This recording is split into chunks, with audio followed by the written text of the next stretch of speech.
आपल्या समोर आता प्रज्ञेश मुंगीचा संवाद सादर करणार आहे. नमस्कार विद्यार्थी मित्रांनो, आज मी तुम्हाला मुंगीची आणि गोष्ट सांगणार आहे. माझे नाव कुशाल आतिश होते. एकदा एक मुंगी नदीच्या किनाऱ्यावर फिरत असे. नदीत किनाऱ्यावर चालल्यामुळे मुंगीचा पाय घसरला.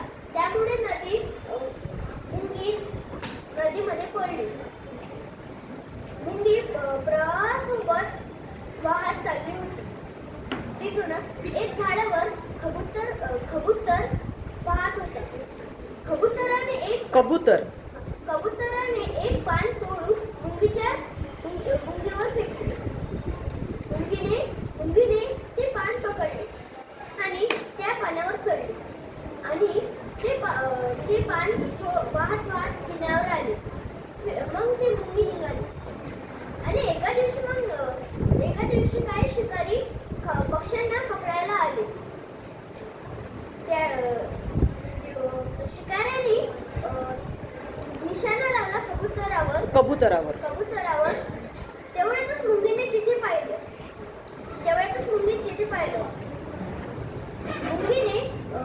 मुंगीने शिकाऱ्याच्या पायावर जाऊन कचकन चावले. म्हणून शिकारी ओरडला आणि कबुतराला आवाज आला. म्हणून तो कबूतर पळाला. म्हणून धन्यवाद. अक्षरा गोष्ट सांगणार आहे. नाव अक्षरा आहे. आज मी मुंगीची आणि कबुतराची गोष्ट सांगणार आहे. एकदा एक मुंगी नदीच्या किनाऱ्यावर फिरत असताना नदीत पडली आणि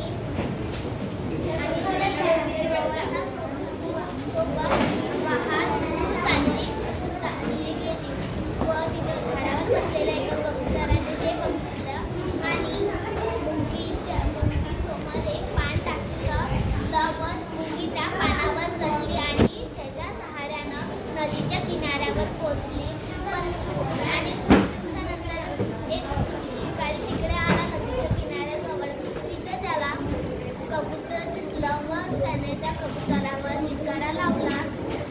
तर तिथून दुरून मुंगीने पाहिले आणि मुंगी तिथे जाऊन शिकारीच्या पायाला चावली, कडकडून चावली